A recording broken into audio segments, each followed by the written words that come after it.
ver. Pronto. Gente, bom finalzinho de tarde, início de noite. Hoje nós estamos aqui com a professora Ana Paula Pires dos Santos, professora da UERJ, professora do programa de pós-graduação, também a vice-coordenadora, né, do PPGO, e professora das odontopediatrias, né, das nossas queridas odontopediatrias, que a gente se dá tão bem. É um prazer enorme ter a Ana Paula aqui com a gente, que é uma grande referência da área dos estudos, da metodologia de revisão sistemática, tá? Então, queria apresentar a vocês, dizer que vocês estão em ótimas mãos. A Ana Paula hoje vai falar um pouquinho sobre referência, né? Não ser também evidência, mas também focado para as revisões sistemáticas. Então, acho que ela teve um carinho muito grande de direcionar isso para a gente, para o nosso público. Então, estou muito feliz de recebê-la aqui, Ana Paula. Eu já andei conversando com ela um pouquinho antes. O carinho e a admiração é enorme. Estou sempre seguindo, sempre aprendendo com ela. E que ela pode contar com a gente também sempre que precisar. Espero que em breve você esteja aqui para a gente se ver aqui em Friburgo, tá bom? Ou a gente ir no Rio também, né? A gente vai se encontrar, se Deus quiser. Muito obrigada por você estar aqui conosco, tá bom? Ai, Lívia, muito obrigada. Eu que agradeço. Assim, eu fiquei muito feliz, né, com o convite que você me fez já há uns meses atrás, né? Você sempre tendo muito carinho, né, por mim, pela odontopediatria da UERJ. Então, assim, como eu disse para você, a admiração é mútua. Eu tenho um carinho absurdo pela odontopediatria de Nova Friburgo, porque aí estão pessoas muito especiais para mim, pessoas que fizeram parte da minha história na odontopediatria, na docência, né? Então, é com muito prazer que eu venho passar aqui esses momentos aqui com vocês. E a Lívia me deixou muito à vontade para escolher o tema. Ela é isso aí, né? Que vocês já conhecem, né? Então ela falou assim: você pode falar sobre o que você quiser. E como eu sei, né, o grupo aqui, né, Antunes e colaboradores, é um grupo assim que tem uma expertise muito grande, né, em como fazer uma revisão sistemática. Eu achei que eu deveria, então, trazer uma discussão um pouco, talvez, mais filosófica. Eu adoro bater um papo assim, mais sobre a ciência de um modo geral. Então, eu propus esse tema e a Lívia aceitou, então eu fiquei muito feliz de poder conversar um pouquinho com vocês sobre esse assunto. Eu vou começar a compartilhar os meus slides. Espero que dê certo aqui, gente, porque o Google Meet, às vezes, me atrapalho com ele. Fica tranquila, vamos ver, ó. Tá apresentando já, Ana.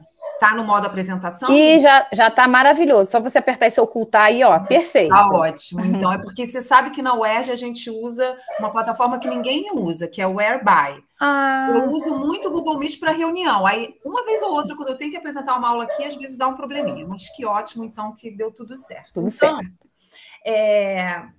Mais uma vez, muito obrigada ao grupo de estudos em revisão sistemática por esse convite. Me sinto muito feliz, assim, honrada de estar aqui com vocês essa noite.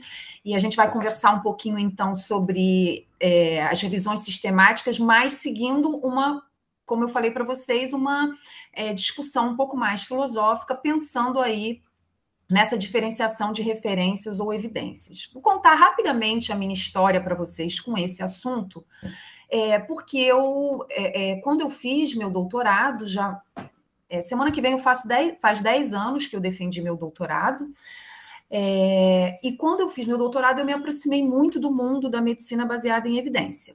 E também fiz, até como produtos da minha tese, revisões sistemáticas, e então eu me envolvi muito com o tema. Logo em seguida, eu fui aprovada no concurso da UERJ,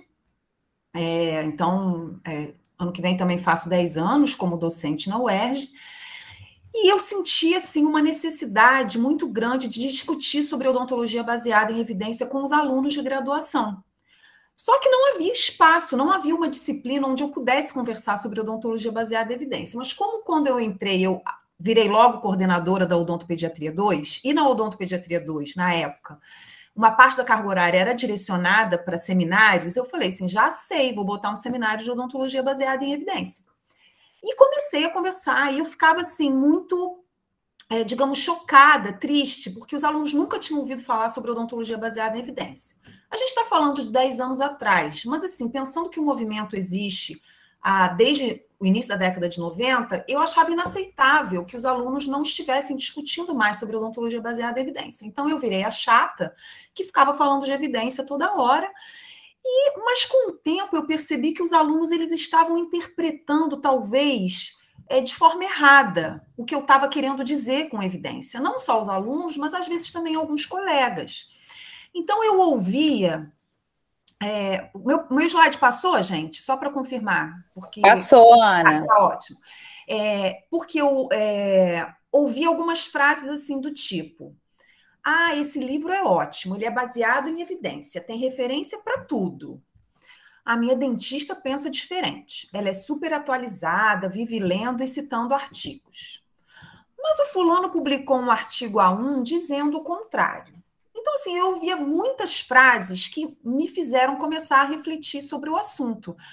É claro que um livro pode ser baseado em evidência de verdade.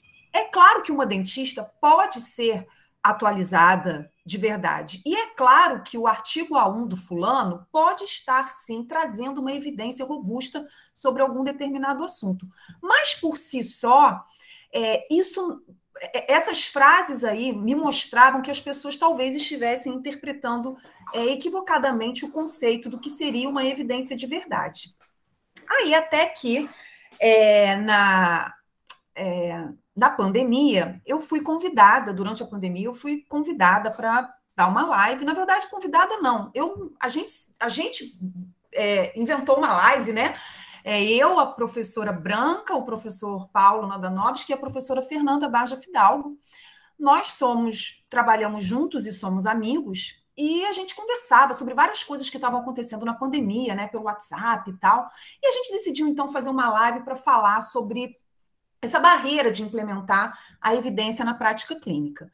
E aí, nessa live, eu falei que, porque referência não é evidência. E aí, várias pessoas começaram a falar assim: poxa, essa frase é muito legal, realmente resume, né, o que a gente está vivendo. E aí, uma pessoa muito querida, a professora Adriana Ortega, estava nessa live, e ela começou a falar, né, referência não é evidência, referência não é evidência. O fato é que, em algum momento, isso chegou aos ouvidos da professora Daniela Raggio, que ela, assim, muito preocupada em citar a autoria dessa frase. Um dia ela entra em contato comigo e fala assim: Ana Paula, foi você que inventou essa frase, referência não é evidência? Aí eu falei assim: Dani, olha só, eu não sei se fui eu que inventei, porque eu acho que qualquer pessoa várias pessoas já podem ter pensado nisso e já podem ter falado sobre isso. Mas eu realmente falo essa frase há muito tempo.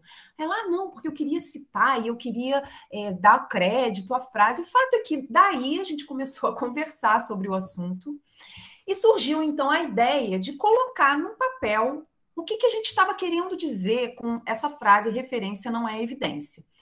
Então, tem esse editorial que a gente publicou, já vai fazer aí 1 ano, que a gente resume o que a gente acha que está acontecendo, talvez de errado, né, na nossa área, ou pelo menos que cabe alguma reflexão, que a gente tem que pensar cuidadosamente o que está acontecendo na nossa área, quando a gente lida com tantas publicações científicas que a gente tem visto, né?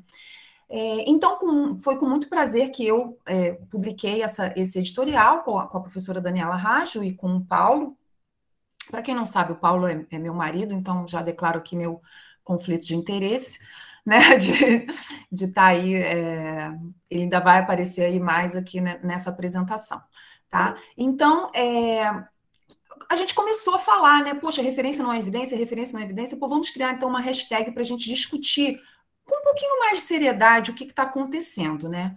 E é um momento, né? É um momento realmente em que a gente está tendo que lidar muito com a palavra evidência, né? A pandemia, ela fez uma coisa que acabou sendo positiva, que foi trazer o termo evidência em ascensão, o termo evidência para ser discutido. Então, hoje em dia, todo mundo já ouviu falar de evidência, né? Então, as pessoas os leigos, né? estão muito mais ligados nessa palavra evidência. Antes disso, quando se falava em evidência, o que as pessoas pensavam? Ah, na música lá do Chitãozinho Chororó, ou no máximo na evidência, quando se fala de crime, né?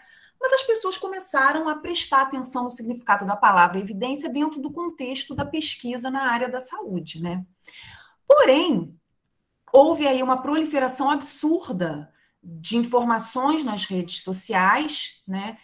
Que, na verdade, foi uma propagação de desinformação, justamente porque as pessoas compartilhavam, talvez, informações de referências, mas que, na verdade, não traziam uma evidência, né? E a gente vê muito isso até mesmo nos diferentes tratamentos que começaram a ser prescritos, né, em que as pessoas começavam a citar, não, mas tem um artigo que falou que a droga tal funciona.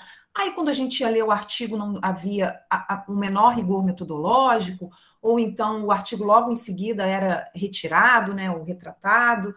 Então, as redes sociais, elas acabaram contribuindo muito também para essa disseminação dessas informações. A questão é que a gente pode ter muitas referências e ainda assim pouquíssima evidência sobre um determinado assunto. E, de fato, não faltam referências, né?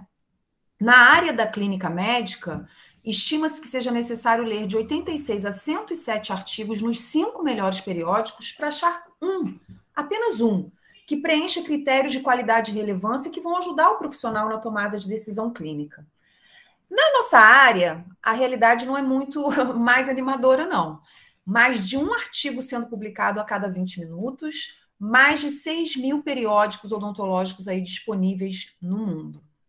Além dessas publicações, que a gente chama, né, as publicações tradicionais, que passam por peer review, a gente ainda tem as publicações que estão sendo publicadas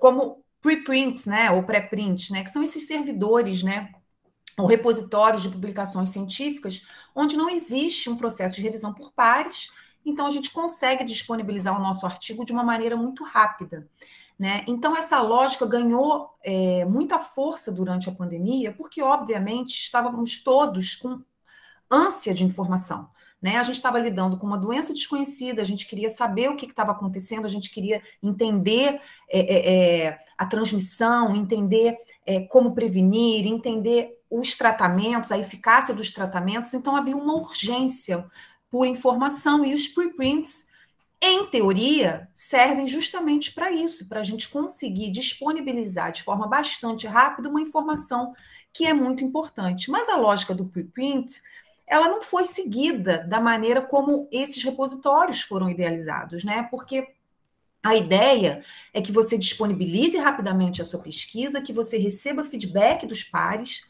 para que você possa melhorar a sua pesquisa, e aí sim, depois você publica ou uma nova versão no próprio repositório, ou mesmo o artigo clássico lá na publicação tradicional mesmo, né?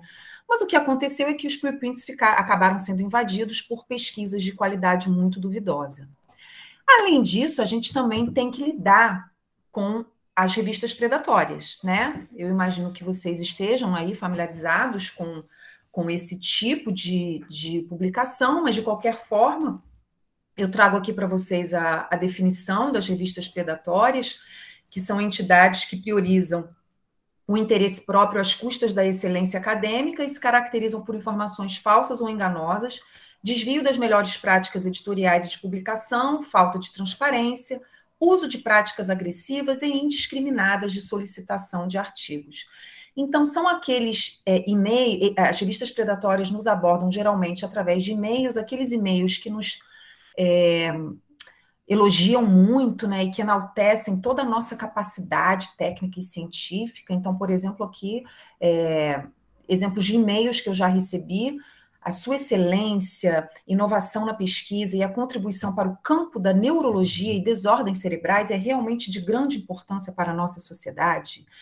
Ou, eu recentemente vi um dos seus artigos online e me sinto sortudo por ter lido um artigo tão importante. Então, esse tipo de abordagem agressiva que, na verdade, tem como único interesse obter dinheiro do pesquisador, dando em troca uma publicação rápida e sem burocracia, né? Então, ainda temos que lidar com isso. Eu queria pedir desculpas para vocês, eu acabei cortando um slide e não botei a referência aqui da definição, tá, das revistas predatórias, mas foi publicado na Nature em 2019, é um sobrenome um pouco difícil de lembrar assim de cabeça, mas se vocês quiserem eu envio para vocês depois.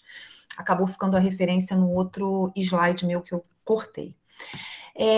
Então, assim, para vocês terem ideia, a gente publicou esse ano um artigo sobre as revistas predatórias, em que eu armazenei todos os e-mails predatórios que eu recebi no ano de 2019, e foram quase 3.000, foram 2.812, se não me engano, e-mails que eu recebi no ano de 2019 de revistas ou editoras ou conferências predatórias. Então, a gente está tendo que lidar com um volume de informação absurdo, né? As revistas predatórias, elas têm sido uma preocupação tão grande que tem se discutido agora, inclusive, como nós que fazemos revisões sistemáticas, né? Aí o grupo aí da professora Lívia, né, e vários outros grupos aí que fazem revisões sistemáticas, como que a gente vai lidar com artigos de revistas consideradas predatórias que possam vir a ser incluídos nas nossas revisões sistemáticas, né? Então, agora existe uma sugestão para que já quando a gente publique o nosso protocolo, a gente já deixe claro como a gente vai lidar caso a gente detecte na nossa busca um artigo potencialmente predatório, né? Então, o que a gente vai fazer? A gente vai incluir, a gente vai excluir? Então, a ideia é que a gente inclua esses estudos, mas que a gente cheque se de fato essas revistas que publicaram esses artigos estão lá listadas no diretório de revistas de acesso aberto, né? Se elas não estiverem, então, será que não vale a pena fazer uma análise de sensibilidade? Ou seja, a gente faz a nossa revisão sistemática, incluindo todos os estudos que a gente identificou, e depois retira esses estudos que são considerados potencialmente predatórios, né?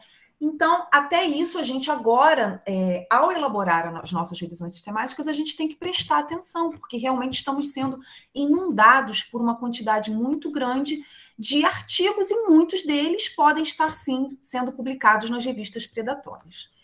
Mas o foco da discussão referência não é evidência, não é nem o preprint, nem o predatório, né? Mas sim os artigos mesmo que são publicados tradicionalmente nas revistas que a gente já conhece e que tem revisão por pares, né? Mas parece que está havendo um certo exagero. Vejam aqui que foi publicado na Nature há 3 anos atrás um artigo mostrando que existem ainda muitos autores que estão publicando um artigo a cada 5 dias.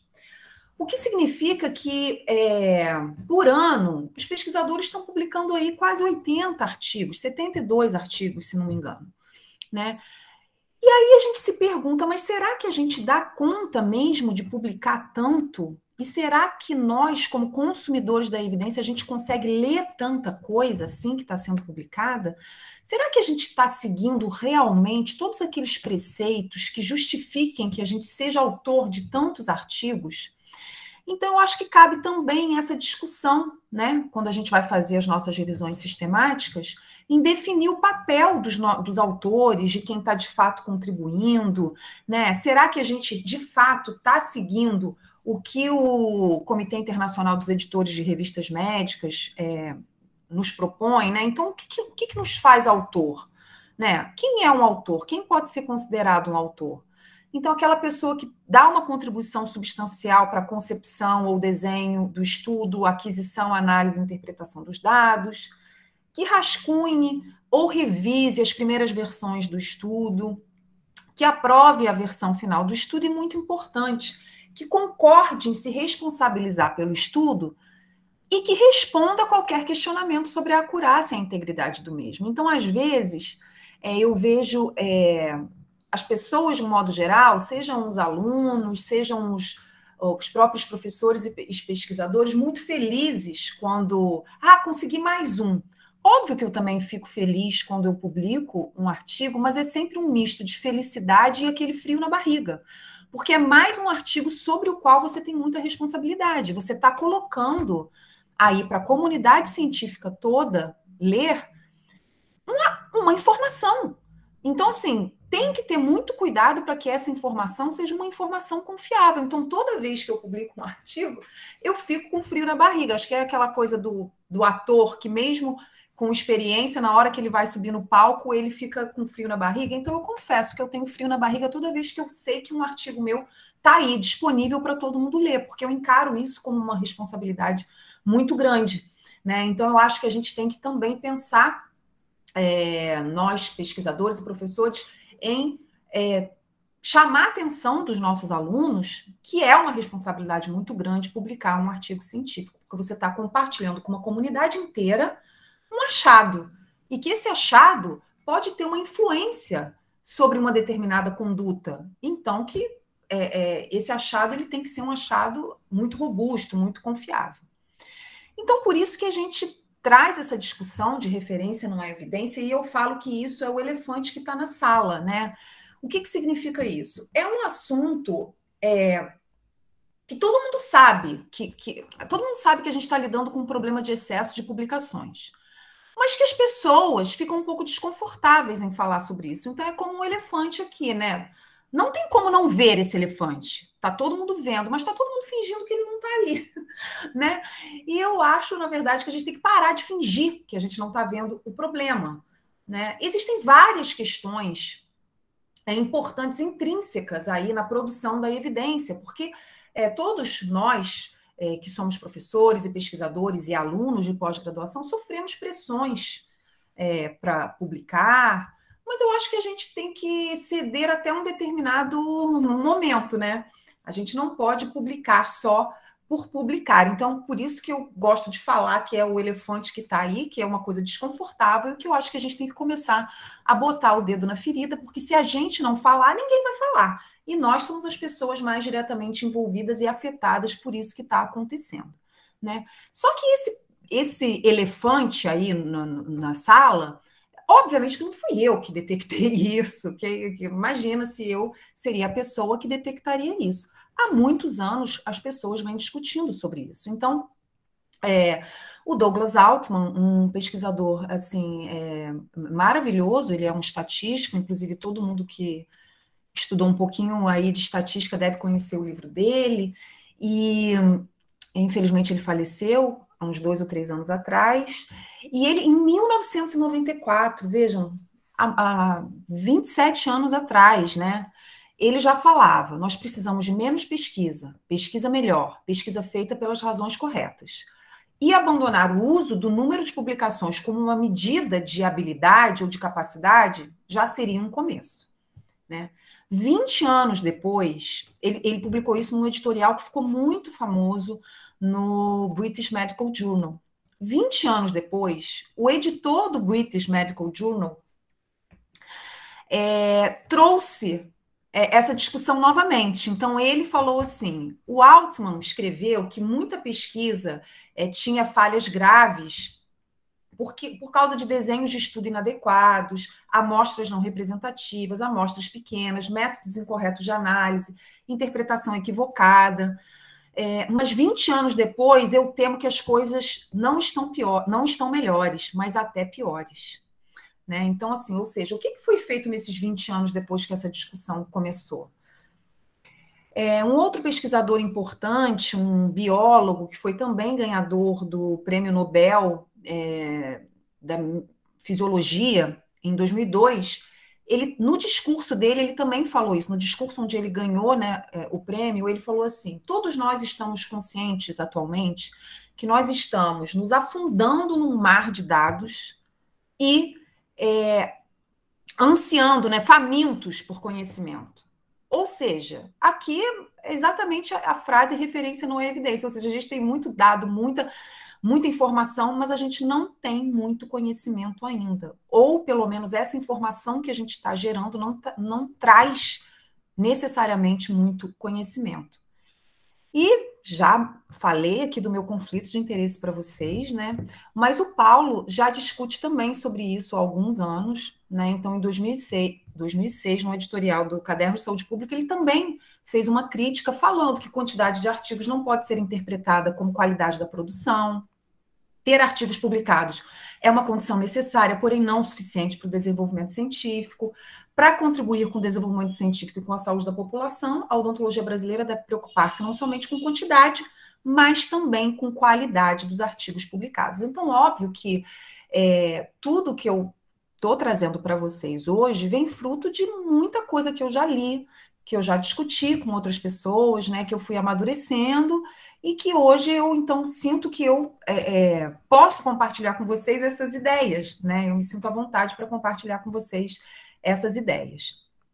Bom, mas então, por que quantidade, né, não é qualidade? A gente não pode nunca achar que uma publicação por si só ela tem valor científico, porque não tem, né?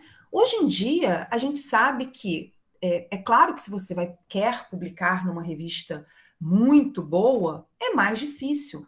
Mas até as revistas consideradas muito boas, elas cometem erros, porque a revisão por pares não é um processo infalível. A gente tem erros nas revisões por pares, né? Então, a publicação por si só não tem valor científico. Não é porque existe uma referência que necessariamente aquilo ali tem algum valor importante. A publicação ela só vai ter valor científico quando ela cumprir dois requisitos, né? Dois critérios: o critério da relevância e o critério da validade, né? Então, a relevância está relacionada com a justificativa e com a necessidade daquele estudo, e a validade está relacionada com o desenho e com os métodos utilizados para elaborar aquele estudo. Então, quando a gente pensa, né, relevância, validade, inevitavelmente vem a imagem da hierarquia da evidência na nossa cabeça, né? Porque a imagem dessa pirâmide é muito clássica, né? Mostrando que lá na base da pirâmide a gente tem a evidência de pior qualidade, digamos assim, que seria a opinião dos especialistas, os estudos laboratoriais. Depois a gente partiria para séries ou relatos de casos, estudos observacionais, até chegar nos ensaios controlados, e lá no topo a nossa famosa e querida revisão sistemática. Mas isso também pode ter dado a impressão para as pessoas de que, então, o desenho de estudo que vale a pena, o desenho de estudo mais importante é a revisão sistemática. Então, todo mundo começou a querer fazer revisão sistemática como se necessariamente estivesse fazendo o melhor dos estudos. Só que a gente não pode esquecer que o risco do viés de um estudo está diretamente relacionado ao nível de evidência gerado por ele. Então, pouco importa se a revisão sistemática está no topo da pirâmide. Ela só vai gerar uma evidência robusta se ela for uma revisão sistemática bem conduzida e livre de vieses. Caso contrário, pode ser que a gente tenha até um estudo observacional melhor do que uma revisão sistemática, né? Então, a revisão sistemática ganhou uma fama como se ela fosse, assim, invencível, e, na verdade, ela é um desenho de estudo como qualquer outro, e está sujeito a erros como qualquer outro, né? E, além disso, para cada pergunta que a gente tem na clínica, para cada pergunta que a gente quer responder na pesquisa, existe um desenho de estudo mais adequado para respondê-la, né? Então, depende do desenho de estudo, depende da pergunta que a gente quer para a gente saber qual é o desenho de estudo mais importante, né? Então, não adianta você querer uma revisão sistemática de ensaios controlados randomizados quando a pergunta que você quer responder não pode ser respondida por esse desenho de estudo, né? Então, o desenho de estudo nada mais é do que a arquitetura ou a anatomia de um estudo, né? É aquele conjunto de métodos e procedimentos que a gente vai usar para coletar os nossos dados, para analisar os nossos dados, né? Para juntar todas aquelas variáveis específicas sobre um determinado problema de pesquisa que a gente identificou, né? De um modo geral, quando a gente pensa assim nas pesquisas com seres humanos, a gente tem uma grande divisão aí dos estudos, que seriam os estudos experimentais, quando a gente quer testar a efetividade de uma intervenção, quando a gente quer testar uma estratégia preventiva. Então, aquele estudo é o famoso ensaio clínico, onde a gente vai randomizar os pacientes, os participantes do nosso estudo, né? E eles vão receber uma intervenção. E a gente tem também os estudos observacionais, quando a gente não consegue, não pode, por questões éticas, principalmente, randomizar pacientes, né? Então, a gente recorre aos estudos observacionais, onde a gente não interfere, né? A gente não aplica nenhuma intervenção no nosso grupo de participantes. E aqui, de forma bastante resumida, eu trago para vocês assim que, dependendo do tipo de pergunta, a gente tem um desenho de estudo mais adequado para respondê-la. Então, se a nossa pergunta tem a ver com diagnóstico, a gente vai usar um estudo transversal comparando um novo teste diagnóstico com um padrão ouro. Se é um estudo de prognóstico, a gente vai lançar mão de um estudo de coorte. Se a gente quer saber a causa de uma doença, aí vem os estudos de coorte ou caso controle. Qualquer pergunta relacionada à terapia, prevenção, rastreamento, aí a gente deve lançar mão do ensaio controlado randomizado, mas qualquer pergunta é melhor respondida com uma revisão sistemática. Porque a revisão sistemática, ela vai incluir todos os estudos sobre aquele tema que já foram feitos. Então, a gente pode ter uma revisão sistemática de estudos de diagnóstico, de estudos de prognóstico, de estudos de etiologia, terapia, prevenção, rastreamento. Então, é o que eu sempre digo, né? Melhor do que o melhor estudo de coorte são todos os estudos de coorte que já foram feitos sobre aquele assunto. Melhor do que um ensaio clínico são todos os ensaios clínicos que já foram feitos sobre aquele assunto. Então, por isso que a revisão sistemática tem um papel muito central na geração das evidências, né? E aí, diante de alguns questionamentos da pirâmide, hoje a gente já entende a revisão sistemática não mais como o desenho de estudo que está no topo da pirâmide, mas aquele desenho de estudo secundário, porque ela é uma revisão, né? Então, é um estudo secundário, em que a gente vai olhar com muito cuidado, e daí a analogia da lupa, a gente vai olhar com muito cuidado como foram conduzidos os estudos primários, sejam eles os ensaios clínicos, os estudos observacionais ou os relatos de caso, enfim, né? Então, assim, não há dúvida de que a revisão sistemática tem um papel central, e isso tem sido discutido em várias instâncias. Inclusive, em 2014, o Lancet publicou uma sequência de artigos chamando a atenção para a necessidade da gente aumentar o valor e reduzir o desperdício quando a gente faz pesquisa, né? E em um desses artigos, eles destacam que todo estudo, né? Toda vez que a gente planeja um novo estudo, a gente deveria nos embasar com uma revisão sistemática sobre o assunto. Então, a gente não deveria, por exemplo, planejar um ensaio clínico do zero, sem antes saber, através de uma revisão sistemática, o que já se sabe e o que não se sabe sobre aquele assunto.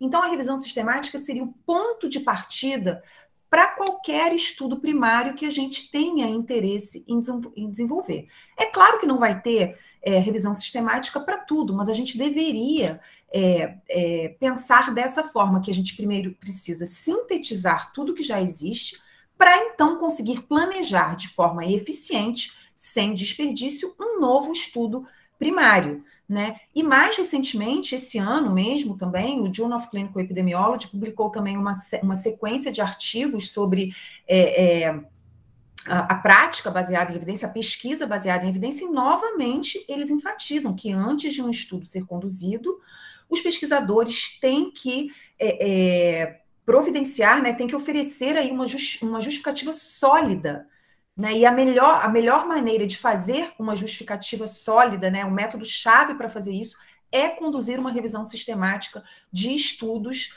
antes de embarcar aí na elaboração, no desenho, na condução de um novo estudo primário. Então, não há dúvida desse papel central das revisões sistemáticas. Então, aqui, quando a gente conversa assim, quando a gente, né, traz esse panorama, parece, então, que a gente descobriu uma solução para o nosso problema. A gente descobriu uma solução para lidar com um número muito grande de estudos primários que são publicados. Então, a gente tem aí uma metodologia, um desenho de estudo que nos permite reunir todos esses estudos, a gente faz uma avaliação crítica, a gente produz uma medida combinada. Então, a gente já está resolvendo grande parte do nosso problema, né? Que a gente precisa sintetizar tudo que está sendo produzido, né? Isso também não só vai tornar o acesso à informação mais eficiente, ao invés de eu ler 30 estudos, eu vou ler uma revisão sistemática, então isso faz muita diferença na vida de todo mundo, principalmente na vida de quem não trabalha na academia, mas que precisa de uma informação, né, para conseguir fazer uma prática clínica mais embasada, mas isso também alivia o outro lado, né? Isso também diminui o desperdício, isso faz com que a gente precise gastar menos recursos financeiros na pesquisa, isso faz com que a gente tenha que expor menos pacientes a intervenções que, quando a gente já sabe se essas intervenções funcionam ou não funcionam. Então, a revisão sistemática, ela vem assim, nossa, é a solução de todos os nossos problemas, que bom que a gente pode lançar mão da revisão sistemática. Mas aí vem isso aqui. Em 2010, há 11 anos atrás, já havia aí 11 revisões sistemáticas na área da saúde sendo publicadas por dia. Como que a gente dá conta disso? 11 por dia. Isso em 2010. Agora, em 2021, quase 80 revisões sistemáticas sendo publicadas por dia. E aí a gente se pergunta, gente, mas por que tanta revisão sistemática? O que está acontecendo? A gente tem tanta dúvida assim na pesquisa, porque, gente, 80 por dia, quantas revisões são a cada ano? Né? Então, será que tem tanta dúvida assim para ser respondida por uma revisão sistemática? E aí uma análise um pouquinho mais detalhada feita pelo Ioannidis em 2016 mostra para a gente assim, esse aumento absurdo, esse aumento aí de quase 3.000% no número de revisões sistemáticas e meta-análises nos últimos anos, né, nas 2 últimas décadas. Mas quando eles olharam com mais detalhe a qualidade dessas revisões, eles identificaram que 20% nem chegaram a ser publicadas, eles identificaram, na verdade, os protocolos, mas elas nunca foram publicadas na íntegra.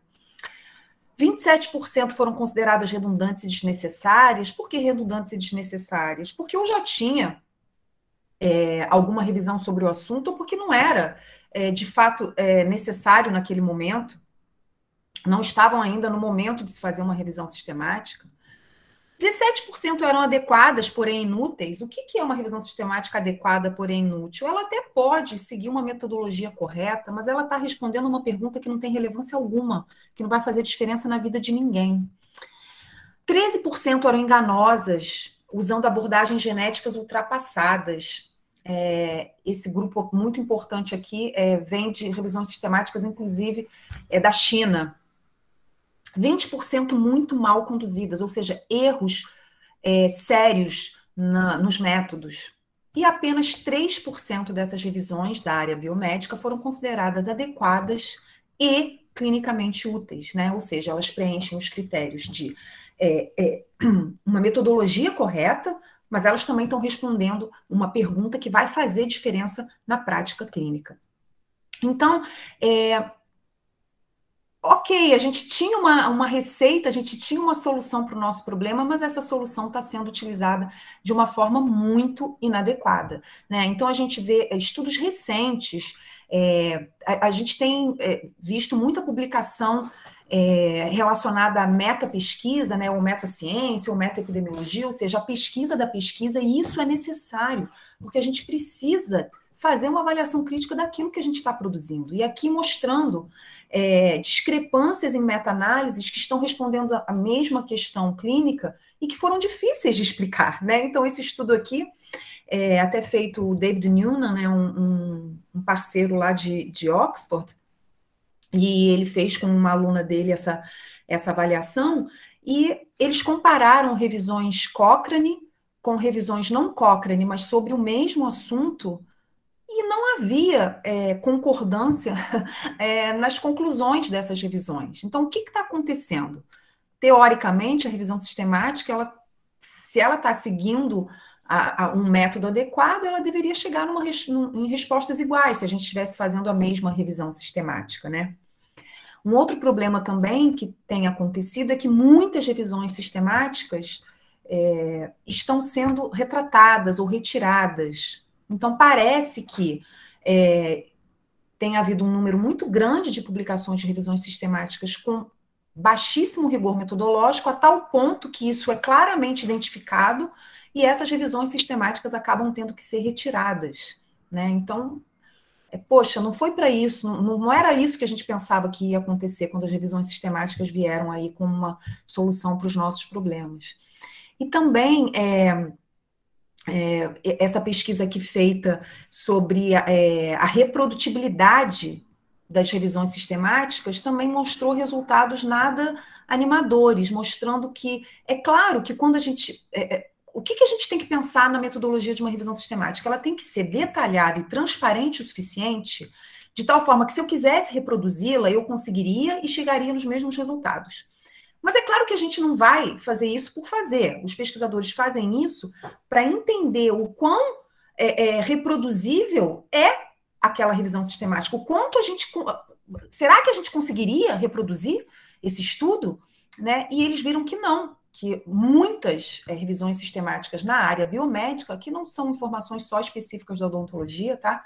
Da área biomédica, a gente não está usando práticas, a gente não está usando métodos que otimizem a capacidade de reprodução dessa nossa revisão sistemática. Então, a gente tem muito ainda que aprender, porque a gente está publicando muita revisão sistemática, mas na hora que a gente vai olhar com cuidado como a gente está fazendo essas revisões sistemáticas, parece que a gente tem cometido alguns erros e que a gente tem que repensar, então, como fazer uma revisão sistemática de forma que ela, de fato, traga um impacto importante na vida das pessoas. Além disso, né, além de todos esses problemas que eu estou apontando para vocês aqui, tem aquela revisão sistemática que, na verdade, não é bem uma revisão sistemática, né? Então, existe um espectro, né? Eu falo que são aí 50 tons de cinza aí no mundo da evidência, que a gente tem aqui do lado esquerdo, a gente consegue identificar claramente o que é uma revisão narrativa. Do lado direito, a gente consegue identificar claramente o que é uma revisão sistemática. Mas no meio do caminho, fica uma coisa meio fora de foco aí, uma revisão que a gente não... Né? Então, a gente tem que entender que o nome sistemática, quando usado para qualificar uma revisão, ele vai muito além de uma sistematização do método. Então, muitas vezes, eu faço muitas revisões, muitos pareceres, né, de revisões sistemáticas, e muitas vezes eu recebo revisões que são chamadas sistemáticas, mas a única coisa que elas têm é que elas fizeram uma busca sistematizada. Só isso. E aí o autor chama isso de revisão sistemática, né? Mas o que a gente chama de sistemático na nossa linguagem coloquial do dia a dia é diferente do que a gente chama de sistemático dentro do contexto de uma revisão sistemática, né? Então, infelizmente, tem muita revisão sistemática que não deveria ser chamada de revisão sistemática. Na verdade, eu acho que tem havido uma proliferação de nomes de revisão desnecessariamente também, né? A gente hoje em dia tem nomes assim... Essa revisão aqui encontrou 48 nomes para diferentes tipos de revisões. Será que a gente precisa disso tudo, né?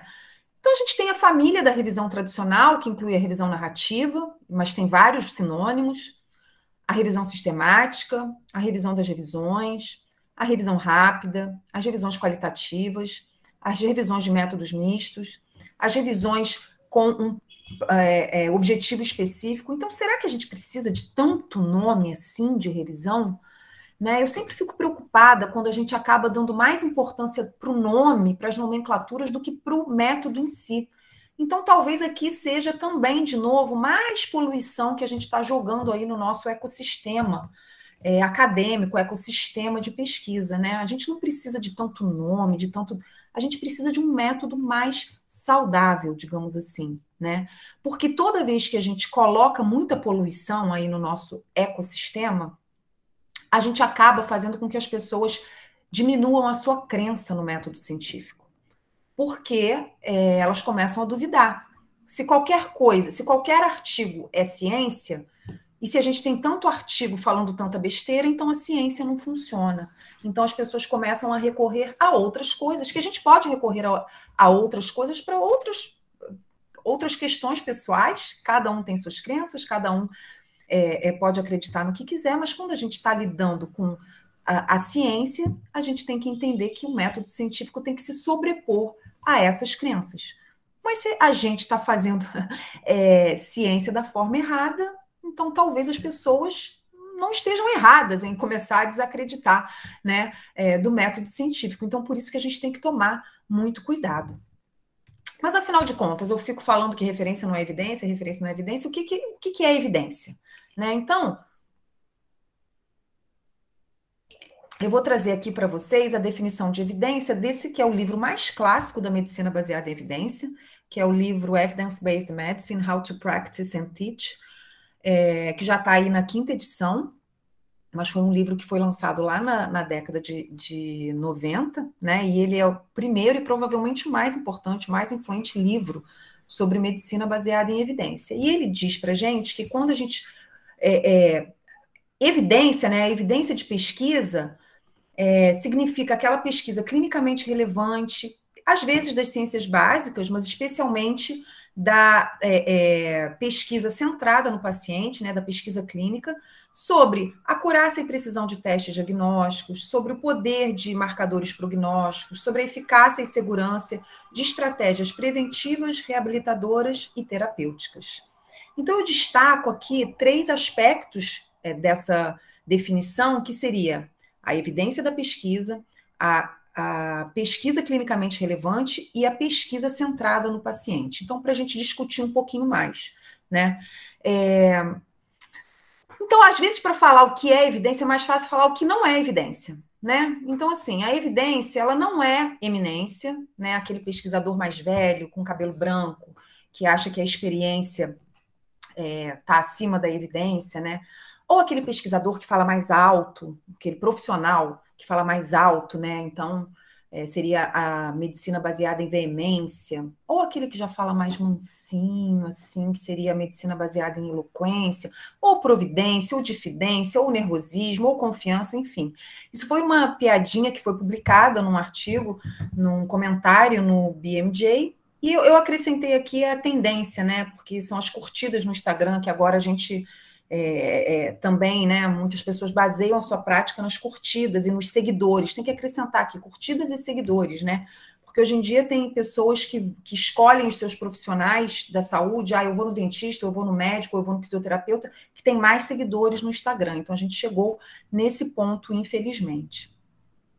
Evidência também não é opinião nem experiência. Às vezes é difícil convencer o clínico de que aquilo que ele vê no consultório não é a verdade absoluta, né? Ele se esquece de que no consultório, primeiro, ele não tem um grupo controle, ele não tem um grupo de comparação. Então, ele só sabe o que acontece em relação àquilo que ele faz. Mas e se ele não tivesse feito aquilo? O que teria acontecido? Será que o paciente não teria melhorado do mesmo jeito? Então, primeira coisa, não tem um grupo de controle no consultório, né? No consultório, ele muitas vezes só vê o que dá certo. O que dá errado, às vezes nem volta, né? Aquele paciente que não ficou satisfeito ou que por algum motivo o tratamento não deu certo, ele nem volta, né?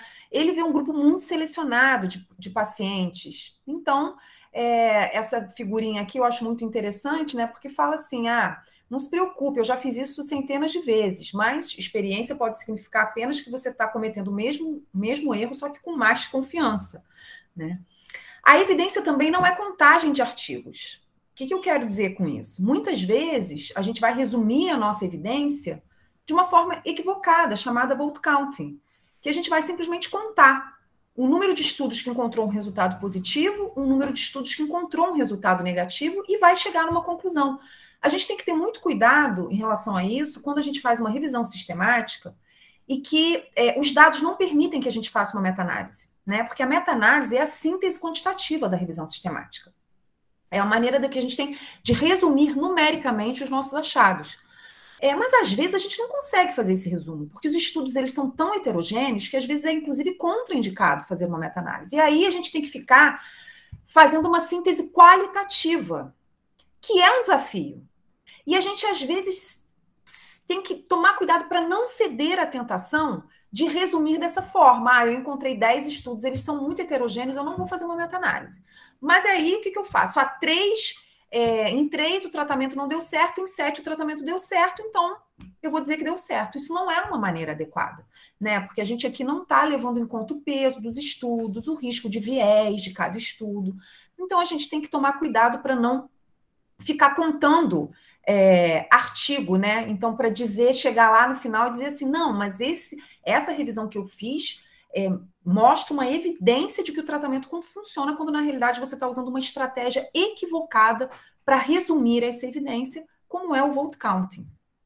Evidência também não é significância estatística. Então, às vezes, as pessoas ficam frustradas porque o tal do p-valor deu maior do que 0,05. Mas, gente, isso é uma convenção estatística. Muito tem se discutido sobre isso, já, na verdade, já há alguns anos, né? E a gente não tem que nortear nossas decisões clínicas pela diferença estatisticamente significativa, né? Então, a gente tem que superar, a gente tem que ir além do p-valor. O p-valor não diz se então aquele tratamento deve ser implementado ou não na clínica. O p-valor não nos dá nenhuma informação sobre o tamanho do efeito. O p-valor depende do tamanho da amostra. Então, tantas coisas por trás do p-valor que a gente não pode, então, achar que quando a gente encontrou um p-valor estatisticamente significativo, a gente encontrou uma evidência robusta. Quando a gente encontrou um p-valor maior do que 0,05, essa evidência aqui não serve para nada, eu não vou nem publicar. Isso é um problema e a gente tem que falar sobre isso também, né? Pesquisa clinicamente relevante, o que significa isso? Aquela pesquisa que faz sentido, né? Tem uma lacuna, tem uma pecinha do meu quebra-cabeças faltando, e eu vou, então, desenhar um estudo para fechar esse meu quebra-cabeças, né? Então, a gente tem que saber justificar. Quando a gente não consegue justificar a nossa revisão sistemática ou o nosso estudo primário, alguma coisa está errado, né? Então, esse editorial aqui também é muito interessante, porque ele fala isso, né? A pesquisa sem uma boa pergunta é um desperdício, né? E ele fala que, né, uma metodologia bem feita é importante, é necessária, mas não é suficiente para a gente fazer uma boa pesquisa. A gente precisa de ideias originais, criatividade, a percepção, né, a experiência ali na área, entender, né, o que está faltando, o que não está faltando, expertise, né, pensar nas hipóteses, tudo isso é importante. Então, a gente não pode só pensar em fazer uma revisão sistemática seguindo lá, não, eu vou fazer uma revisão sistemática, eu vou seguir todos os passos, vai dar tudo certo, mas de uma pergunta totalmente irrelevante, né? A gente tem que desencorajar esse comportamento, porque isso só vai fazer com que o nosso ambiente fique poluído de estudos que não estão trazendo, de fato, um benefício verdadeiro para a gente. A pesquisa também, para ser importante, tem que incluir os desfechos verdadeiros, né? Ela tem que incluir desfechos que importam para o paciente. Então, a pergunta importante contém um desfecho verdadeiro. É aquele desfecho que vai fazer diferença na vida da pessoa, né? É um desfecho relatado pelo paciente, qualidade de vida, dor, né? Vamos parar de pensar em perder o nosso tempo fazendo pesquisa com desfechos substitutos, quando a gente não sabe se esse desfecho substituto é um bom preditor de um desfecho verdadeiro, né? Os efeitos adversos também, a gente se preocupa muito com a efetividade do tratamento, mas e a segurança dos tratamentos? Será que a gente não tem que discutir mais sobre isso também? Né? A gente fica aí toda hora aí oferecendo para os nossos pacientes novas tecnologias, sem saber se essas tecnologias não podem trazer algum efeito adverso para o nosso paciente, né? Muito cuidado na hora de fazer as perguntas da pesquisa, tomar cuidado com os hot topics, né? Que são aqueles assuntos da moda. A odontologia tem muito isso, né? Tem o assunto da moda. É o implante, é o Invisalign, é a harmonização orofacial, o teste da linguinha, né? Então a gente tem que tomar cuidado, né? Porque tem sentido estudar o que a gente está estudando ou a gente quer estudar aquilo só porque isso é um hot topic, né? E também falar um pouquinho da pesquisa centrada no paciente. Então, é claro que se a gente quer pensar na pesquisa que vai ter impacto na vida da pessoa, a gente tem que fazer uma pesquisa clínica e não uma pesquisa laboratorial. Isso significa que a pesquisa laboratorial não é importante? É óbvio que não, só que ela existe uma cadeia de conhecimento, na produção do conhecimento, que começa no laboratório e vai terminar lá na diretriz, né, que a gente vai elaborar. Então, se a gente precisa dar uma resposta que vai nortear a nossa prática clínica, essa resposta tem que vir da pesquisa clínica. que, por sua vez, foi alimentada pelos resultados da pesquisa laboratorial. Então, é tudo uma sequência, não existe uma coisa mais importante do que a outra. Existe, sim, um conjunto, uma sequência lógica na investigação científica.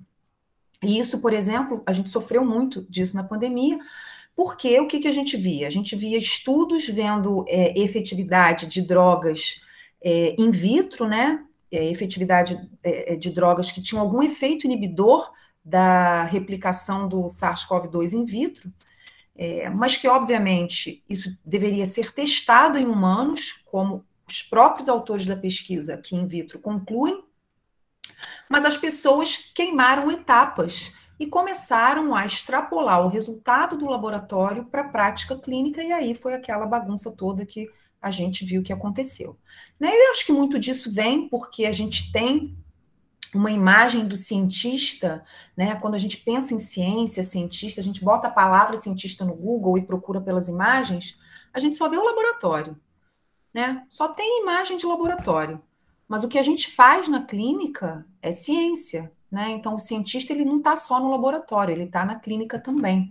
Então, a gente tem que tomar cuidado, porque a pesquisa ela tem que respeitar as etapas. Ela começa no laboratório e depois ela vai para a clínica. Mas se eu já quero dar uma resposta na clínica, eu preciso dessa pesquisa clínica, eu não posso usar o resultado da pesquisa do laboratório. É importante falar também outras considerações em relação à evidência, especialmente a evidência produzida pela revisão sistemática, né? Eu sei que vocês devem discutir muito sobre isso, mas é importante falar do viés de publicação, né? Porque ainda é um problema, por mais que a gente fale sobre o assunto, o problema não vai embora, né? Ainda é um problema importante, em que a gente vê a pontinha do iceberg. Os estudos que são publicados e os estudos que temos acesso, mas aqui abaixo, né, do nível do mar, a gente tem os estudos que não são publicados e eles não foram publicados, provavelmente, porque eles não encontraram resultados estatisticamente significativos a favor daquela intervenção que está sendo testada, né? Então, o viés de publicação, ele distorce o nosso conhecimento, por exemplo, sobre a efetividade de uma droga. Se eu tenho 10 estudos sobre uma droga, em 7 a droga não funcionou, em 3 a droga funcionou. Mas se só esses 3 foram publicados, eu acho que o meu sucesso é de 100%. Olha, eu identifiquei 3 estudos e nesses 3 estudos a droga funcionou. Então a droga é um espetáculo. Mas, na verdade, existem outros 7 estudos que não foram publicados, mas que não mostraram o efeito dessa droga.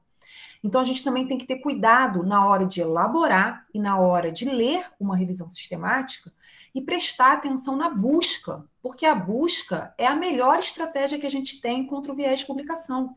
Uma busca exaustiva é que vai aumentar as nossas chances de identificar tudo que já foi pesquisado sobre um determinado assunto. Então, por isso que a gente não pode aceitar uma revisão sistemática com uma busca só no PubMed. A gente pode até chegar num momento em que a gente consiga perceber que, de fato, praticamente tudo que importa está lá no PubMed, mas a gente ainda não chegou lá. A gente não chegou lá. A gente precisa ir nos registros de ensaios clínicos para ver os estudos em andamento. A gente precisa ir nos congressos para ver se tem estudo aí sendo elaborado. A gente precisa, de alguma forma, mapear todas as bases existentes para a gente ter confiança de que a nossa revisão sistemática identificou todos os estudos, ou assim, a gente nunca vai saber, não tem aqui o padrão ouro para a gente comparar, mas a gente tem que fazer um esforço para identificar o maior número possível de estudos no assunto. A gente tem que ter cuidado também nas nossas revisões sistemáticas sobre a questão dos conflitos de interesse, né? Porque os conflitos de interesse, eles são uma ameaça, né, à validade dos resultados dos estudos, inclusive das revisões sistemáticas. Né? Infelizmente, eu já vi até em revisão sistemática da Cochrane, pesquisadores que têm conflitos de interesse, mas que esse conflito de interesse não foi declarado. Né? Então, a gente tem que tomar cuidado, a gente tem que pensar em estratégias para aumentar essa transparência em relação aos conflitos de interesse, que podem ser, eles são majoritariamente financeiros, mas não apenas financeiros. Então, existe o conflito de interesse mais óbvio, que é aquela pesquisa que foi financiada pela indústria. Significa que a gente não pode receber financiamento da indústria? Não, a gente pode. A gente só não pode depender da aprovação da indústria para publicar os nossos resultados. Então, a gente tem que ter um acordo em que a gente vai publicar, mesmo que o que está sendo fornecido pela indústria, o material, por exemplo, não funcione, né? Então, a gente tem que ter muito cuidado com isso. Mas existe também o conflito de interesse mais subjetivo, né? Que é aquele conflito de interesse que o pesquisador tem, que ele não quer perder a reputação, não quer ter a reputação ameaçada, ele construiu uma vida inteira estudando um determinado assunto, então ele quer com que aquilo funcione sempre. Então, isso também é algo que deve nos preocupar nas revisões sistemáticas, porque é a revisão sistemática que vai alimentar os nossos guias, as nossas diretrizes. Então, isso tem que estar muito explícito nas revisões sistemáticas. A gente tem também o problema do spin.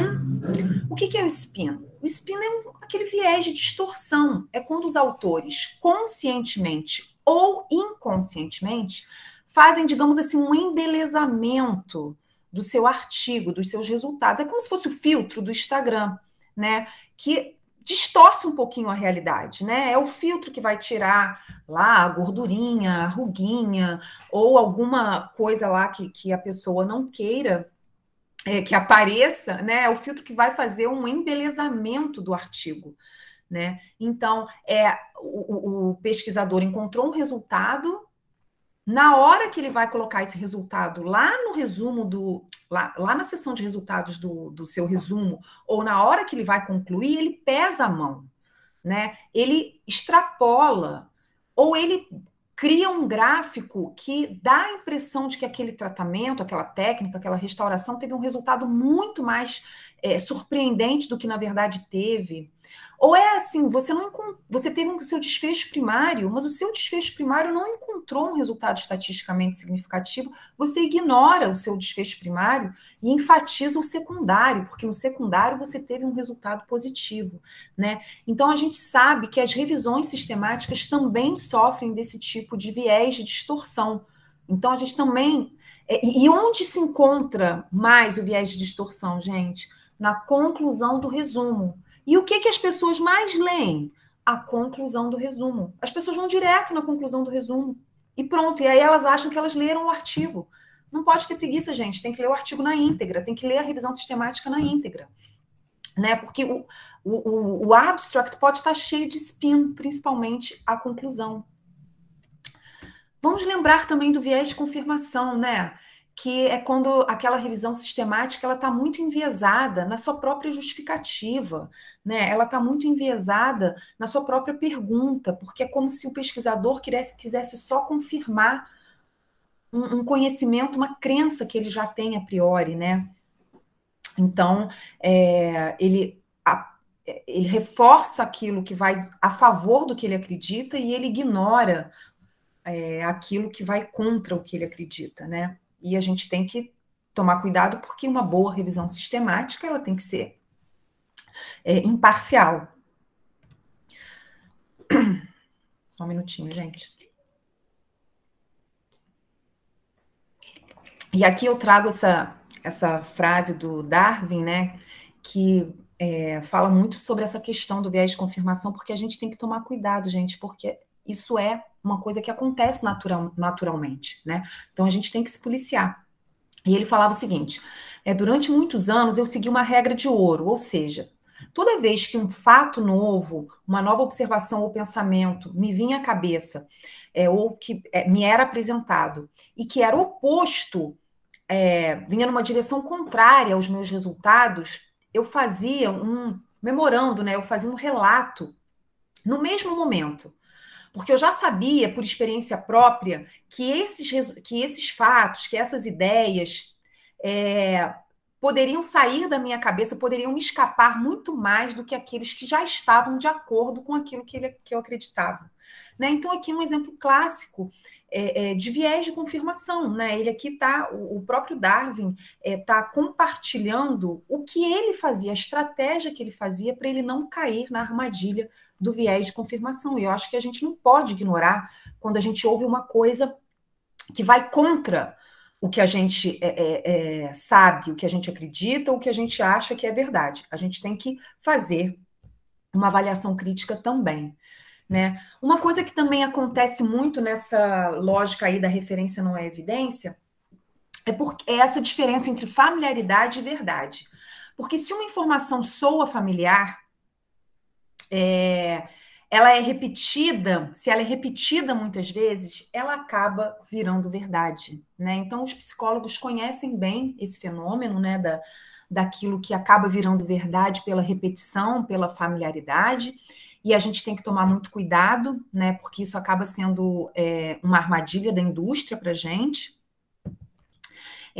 Isso a gente viu que isso aconteceu muito na Covid, de tanto as pessoas falarem esse tratamento funciona, isso aqui funciona. As pessoas não se davam ao trabalho de ir olhar os estudos. Simplesmente elas ouviam tanto aquilo nas mídias, no WhatsApp, no Instagram, que aquilo automaticamente se tornou verdade para aquelas pessoas. Então, tenhamos a cabeça aberta e vamos lá ler a evidência, vamos atrás da evidência, preferencialmente a evidência já vinda de uma revisão sistemática, porque vai ser uma evidência já que, a princípio, né, se for uma revisão sistemática bem feita, vai nos trazer um bom resumo do que já se sabe sobre aquele assunto.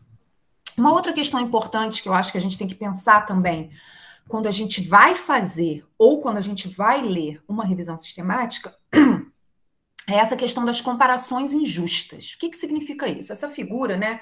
Eu trago essa figura porque eu acho que ela reflete bem o que é uma comparação injusta. Imagina você correr do lado do Bolt, né? Você já sabe que você já vai perder, né? Ele se aposentou já, né? Mas enfim, ele foi tricampeão olímpico, então assim já é uma que já por si só já é uma coisa injusta. E o cara ainda queima a largada? Aí não dá, né? Aí é muito injusto mesmo.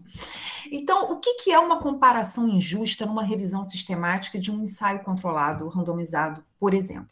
Então, eu vou trazer para vocês aqui um exemplo de uma revisão sistemática que eu publiquei com a Branca e com o Paulo, né, no International Journal of Pediatric Dentistry. E na época foi, inclusive, a escolha do editor, o editor escolheu esse artigo para ser a escolha do mês, né, o artigo do mês, né? E qual era a nossa lógica quando a gente resolveu fazer essa revisão sistemática? A gente sabe que existem muitos programas e muita preocupação com a escovação supervisionada nas escolas, né? Então, aquela lógica da professora supervisionar, ou de haver um programa mesmo, talvez com um dentista ou com um técnico, para supervisionar a escovação das crianças na escola.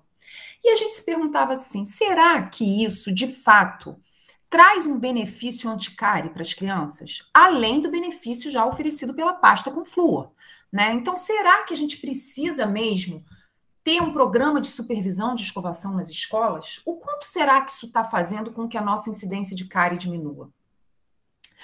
E aí, quando a gente foi fazer essa revisão sistemática, a gente foi uma surpresa, porque a gente já conhecia muitos estudos que haviam testado o efeito da escovação supervisionada nas escolas.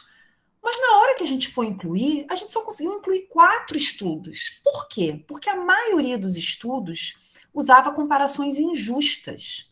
O que significa isso? O termo em inglês, gente, é fair comparisons, tá? Não sei se essa tradução justa ou injusta é a melhor. Então, vejam aqui, esse é um exemplo de um ensaio que não foi incluído no nosso estudo porque a gente não entendeu que a comparação era justa, né? Então, a gente tinha um grupo controle que as crianças da escola não tinham nenhuma supervisão, ou era uma supervisão, assim, às vezes, totalmente não estruturada, e essas crianças escovavam os seus dentes com uma pasta com 1000 ppm de flúor ou menos. Esse grupo controle foi comparado com o grupo de intervenção. Esse grupo, sim, recebia supervisão da escovação na escola. Eles recebiam, além disso, pasta e escova para as crianças usarem em casa. E eles receberam uma pasta, né? Essa supervisão da escovação, essa escovação era feita com uma pasta com 1.400 ppm de flúor com 1,5% de arginina. Será que no final, se é que a supervisão aqui vai funcionar, eu posso dizer que, né, digamos que o grupo de intervenção tenha tido, de fato, uma incidência menor de cárie. Será que essa incidência menor de cárie pode ser atribuída à supervisão da escovação? Ou será que ela não é atribuída à pasta de dente com mais flúor que essas crianças estavam recebendo? Então, é uma comparação completamente injusta. Se a gente quer isolar o efeito da supervisão, os dois grupos têm que escovar com a mesma pasta, porque a gente já sabe que a pasta fluoretada traz um benefício anticárie. O que a gente quer saber é se a supervisão traz um benefício a mais. Então, para isso, os grupos têm que ser similares, o mais similares possível, sendo que a única diferença é que um grupo vai receber supervisão e outro não vai receber supervisão. E, infelizmente, muitas revisões sistemáticas que eu leio por aí incluem estudos com comparações injustas. E a gente, então, fica sem saber se, de fato, a gente pode confiar no efeito daquela intervenção. Um outro aspecto, né, que eu acho que é importante, quando a gente for ler uma revisão sistemática e aquela revisão sistemática traz para a gente um resultado assim muito espetacular, vamos desconfiar. Mas por que a gente vai desconfiar? Por que você é tão pessimista, Ana Paula? Eu não sou tão pessimista, mas realmente, quando alguma coisa parece boa demais para ser verdade, em termos de ciência, talvez ela seja. De fato, talvez ela não seja verdade, né? Porque os efeitos dramáticos, eles são muito raros. Efeitos muito substanciais, eles muitas vezes são frutos de erros de metodologia, de comparações injustas, de spin, de conflito de interesse, de viés de publicação, né? Mesmo aquelas intervenções que são comprovadamente efetivas, elas não vão funcionar em todas as pessoas. Então, vamos ter uma visão um pouco mais crítica quando a gente olhar esses efeitos dramáticos que aparecem aí de vez em quando nos artigos que a gente lê. Já estou quase finalizando, gente, já passei aqui até do meu tempo. Só queria deixar claro também uma diferença importante entre qualidade metodológica, certeza da evidência e força de recomendação. Uma revisão sistemática, ela resolve questões relacionadas à precisão, tá? Mas ela não vai resolver questões relacionadas à validade dos estudos que foram incluídos nessa revisão sistemática. Ou seja, eu posso até ter uma revisão sistemática que seguiu absolutamente todos os critérios, né, considerados os critérios necessários para a gente fazer uma revisão sistemática de boa qualidade. Então, a minha revisão sistemática ela pode estar, assim, perfeita. Mas se os estudos que eu incluí nessa revisão sistemática têm problemas metodológicos graves, têm risco de viés alto, a certeza da evidência que eu vou ter vai ser baixa. Então, são coisas diferentes, tá? E não quer dizer que a certeza da evidência baixa é uma resposta importante, né? Ela está mostrando para a gente que a gente tem que fazer mais estudo primário de qualidade. Né? Mas as pessoas às vezes confundem. Então, assim, como é que a gente avalia a qualidade metodológica de uma revisão sistemática? A gente vai usar os instrumentos que foram desenhados para isso, como o AMSTAR, né, o AMSTAR 2, né, o ROBS, que é o Risk of Bias in Systematic Reviews.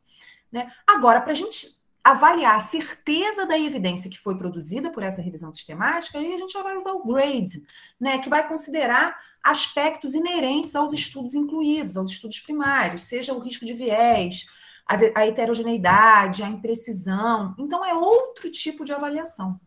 E aí a gente tem que ir mais além, que é a força da recomendação. Revisão sistemática não faz recomendação. A gente, às vezes, erra, tá? A gente, às vezes, erra. Mas quando a gente pensa em força de recomendação, há uma recomendação forte ou fraca a favor ou contra uma intervenção, a gente tem que pensar na lógica de uma diretriz clínica. A diretriz clínica é que recomenda, porque na diretriz clínica a gente olha para além da evidência. A gente vai olhar também para capacitação dos profissionais, A gente vai olhar para a disponibilidade da tecnologia no serviço de saúde, para as preferências da população, para o quanto aquela população enxerga aquele problema como um problema de verdade, né? Então, eu posso ter a mesma evidência e um guideline no Brasil dá uma recomendação fraca e um guideline na Inglaterra dá uma recomendação forte, porque existem outras coisas envolvidas na hora de você recomendar uma intervenção, né? Então, eu acho que a gente tem que conhecer um pouquinho dessas sutilezas para a gente entender também como interpretar da melhor forma possível os resultados aí que a revisão sistemática está nos dando, até onde a gente pode interpretar aqueles resultados. Bom, gente, prometo, estou acabando mesmo, faltam mais uns 3 ou 4 slides só. O fato é que, diante disso tudo, nós ficamos que nem a Alice, que não sabe para onde ir, que não sabe que caminho tomar, porque são tantas referências, mas com poucas evidências. Então, o que a gente faz? Muitas iniciativas têm sido pensadas para lidar com isso. Então, esse é um grupo, né, Improve Health Research, e que orienta, por exemplo, que a gente tome algumas decisões para a gente melhorar aí a nossa prática na pesquisa biomédica. Por exemplo, tem que ser obrigatório, tem que ter um registro mandatório de conflitos de interesse. Eles aqui até dão uma ideia interessante, que seria ligar uma declaração de conflitos de interesse com o ORCID, ORCID, enfim, não sei como é que cada um chama de um jeito, né? Mas ligar, né? Então, todo mundo hoje em dia tem o ORCID, então você poderia também, o ORCID poderia ser também um lugar onde nós tivéssemos que, a todo momento, atualizar o nosso conflito de interesses e que isso ficasse disponibilizado para a comunidade científica como um todo. As revistas, né? As publicações, as revistas científicas deveriam ter uma prática, né, adotar a prática de aceitar a publicação de protocolos, né? Então, esses protocolos seriam submetidos a peer review, né? E então, depois, o pesquisador então publicaria na mesma revista o artigo completo e que toda pesquisa financiada com dinheiro público deveria ser compartilhada, publicada em repositórios adequados, né? A prática da ciência aberta que a gente tem que cada vez mais adotar para aumentar aí a transparência e a reprodutibilidade da pesquisa. Então, espero que essa palestra tenha inspirado a gente a não abrir essa porta, não abrir esse centro para o estudo das coisas obscuras e inúteis. Nós não queremos abrir essa porta, pelo contrário. Eu acho que isso que eu trago aqui para vocês é uma reflexão, não necessariamente eu estou certa, eu só quero discutir sobre o assunto, porque eu acho que a odontologia não merece, né, ser a ciência que estuda as coisas obscuras e inúteis. Eu acho que a gente tem que se ver cada vez mais como uma área científica, né, e não só como uma área técnica. Estão aqui os meus contatos, desculpa se eu falei demais, eu acho que eu ultrapassei a beça, mas é isso que eu queria conversar com vocês, eu fico aqui à disposição caso alguém queira tirar alguma dúvida ou fazer algum comentário. Ana, que isso, suas reflexões assim são maravilhosas como sempre, tudo muito embasado, com muito conhecimento, foi assim, maravilhoso. Eu até escrevi ali, quanta reflexão, olha que eu estou acostumada a ler, já estou acostumada a te escutar, e quanta coisa que você trouxe para a gente. Eu imagino que o pessoal deve estar aqui pensando, é verdade, né? Eu vi com no início falando com você, que eu espero que eles sejam críticos nessas leituras, mas quanto pontinho que você deu de embasamento para eles realmente serem críticos e se autocriticar, como estou fazendo minhas perguntas, né? Poxa, excelente, excelente mesmo, você não passou nada, você só compartilhou com a gente generosamente todo esse conhecimento, eu agradeço muito. Imagina, eu adoro falar sobre o assunto, e é como eu terminei aqui a palestra, né? Eu não tenho a pretensão de determinar regras e dizer que eu estou certa.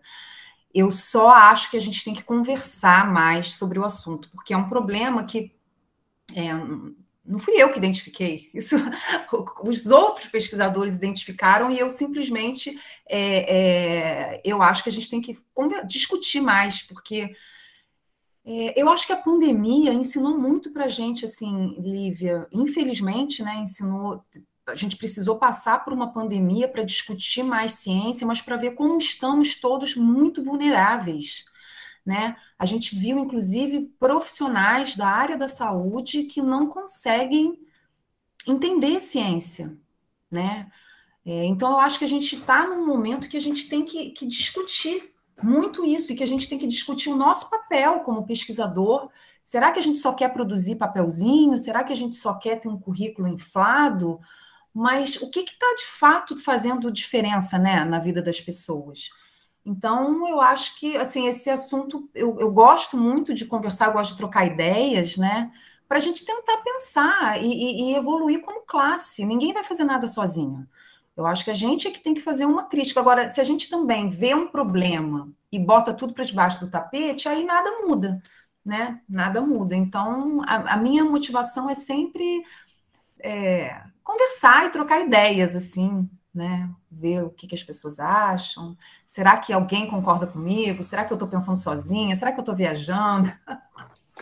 Não, concordo com você em Será? O que 100% de tudo que você falou aí. É o que a gente tem visto mesmo, né? Mas e o legal é você trazer essa sua visão, assim, aqui, né? Como eu comentei, por exemplo, a gente está com uma turma a gente tem um grupo de estudos, a gente tem a turma que está finalizando a disciplina do mestrado de odontologia baseada em evidência. Muitas das coisas que a gente conversou ao longo da disciplina, você veio assim só reafirmando, e isso é legal para eles verem, poxa, como foi a visão da professora Ana Paula, e tudo que você trouxe super embasado para a gente, justamente o que você falou, você acaba, você está falando coisas que todo mundo está falando por aí, mas às vezes a gente não critica, né? E a gente tem que ter essa visão, muito, muito, muito legal. Ai, obrigada.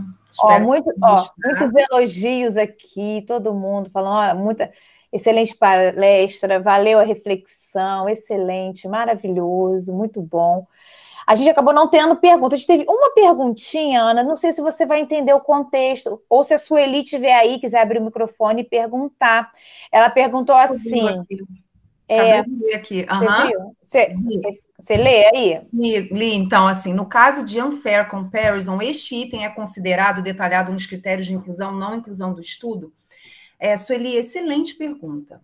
Porque, olha só, não necessariamente isso vai estar descrito de uma maneira muito óbvia. Mas o que a gente tem que entender é o seguinte, quando a gente está lidando com um ensaio controlado randomizado, um estudo de intervenção, a gente tem que ter dois grupos muito comparáveis em relação a tudo, né? Por isso que a gente faz até a randomização, para a gente ter grupos bastante balanceados.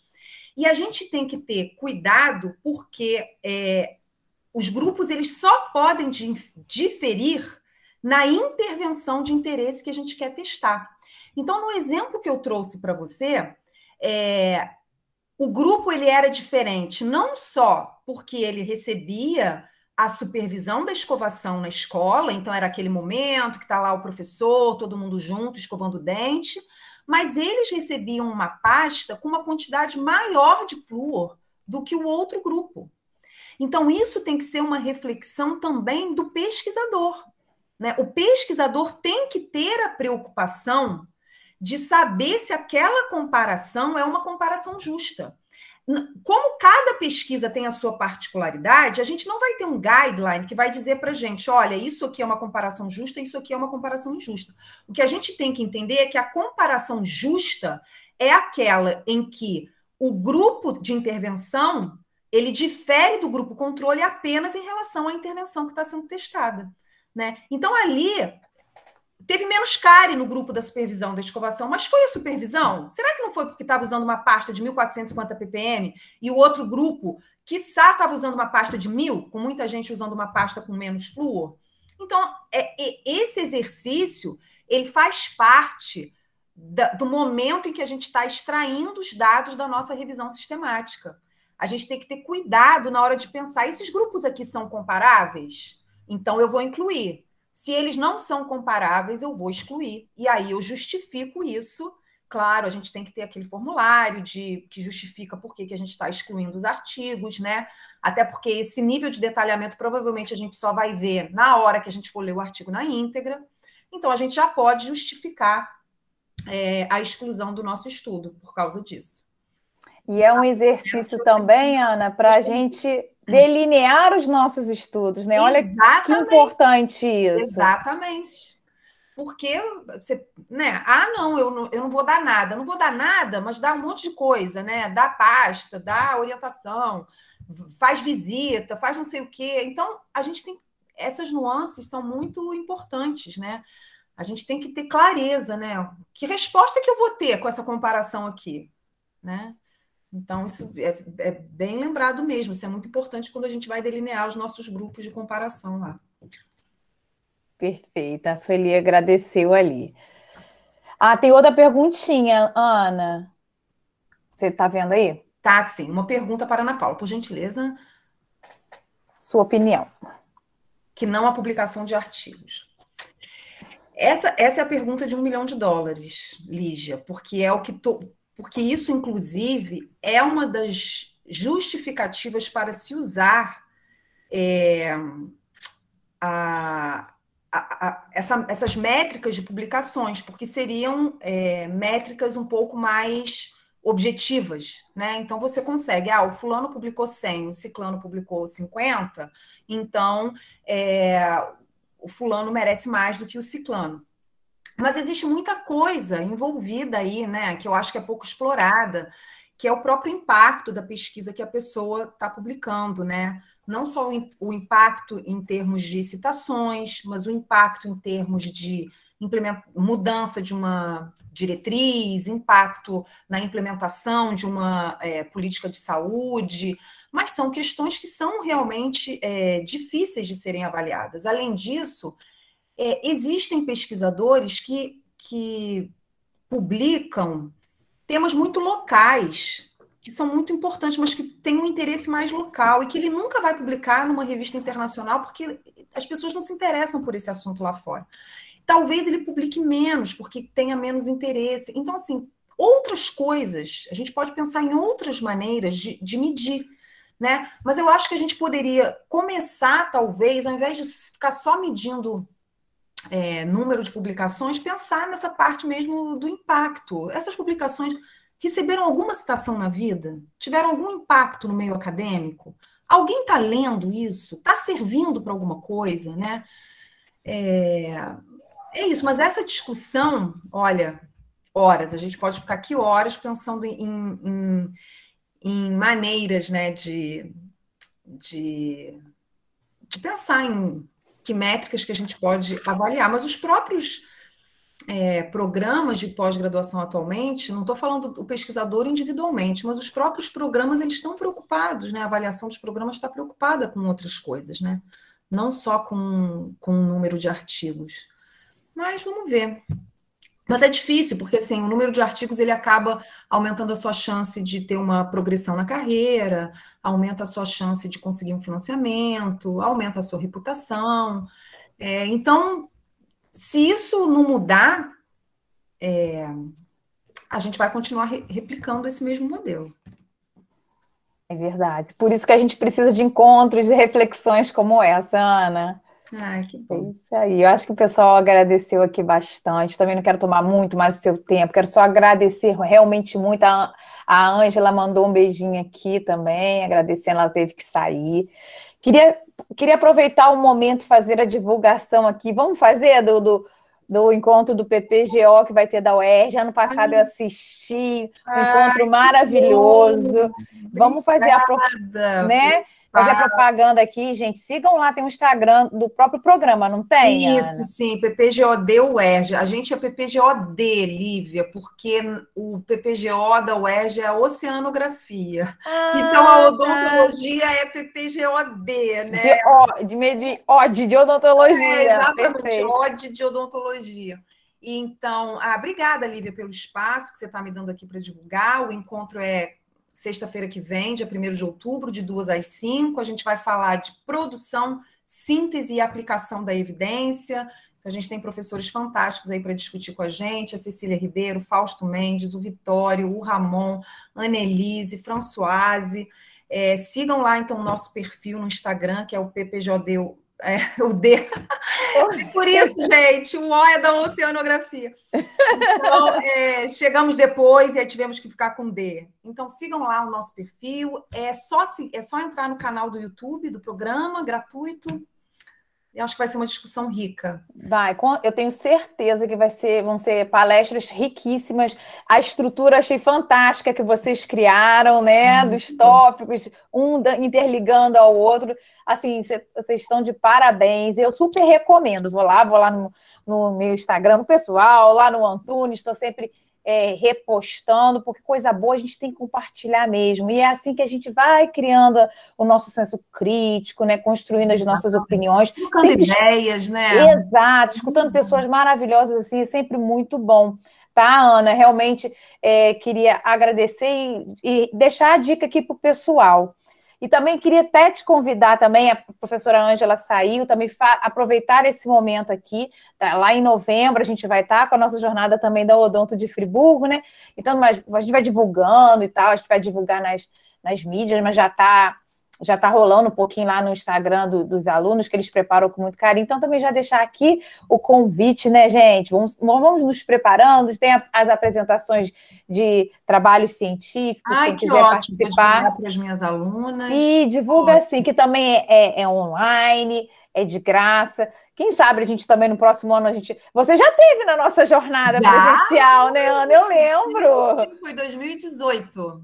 Acho que foi a primeira de 2018. Aí 2018. Isso, fiz uma palestra com Jonas. Isso, foi muito legal. Eu estava lá assisti. Aí a gente teve 2019, acabou 2020, fizemos online. Sim. E foi muito legal, receber o carinho, a gente poder ter se aproximado. E vamos manter esse ano, né? E vamos ver se no ano que vem a gente vai presencial. Tomara. Mas fica o convite aqui para você, para toda a equipe da UERJ, para todos aqui presentes. Obrigada. Tá bom? Muito obrigada, Lívia. Então foi um isso. prazer aqui passar essas horas com vocês. Desculpa aí, eu falei demais. Nada. E desculpa nada. Nós que agradecemos quanto conhecimento, quanto detalhe, quanta riqueza que a gente tem aqui para estar analisando, da nossa viabilidade de estar fazendo essas revisões sistemáticas e pensar realmente, será que ela está sendo só uma referência ou ela está nos contribuindo com evidência, né? Exatamente. Queria te agradecer muito, Ana. Obrigada. Eu sei que você é uma pessoa super atarefada, mas compartilhar com a gente aqui. Quem não é? Somos todos. Exatamente. Obrigada, gente.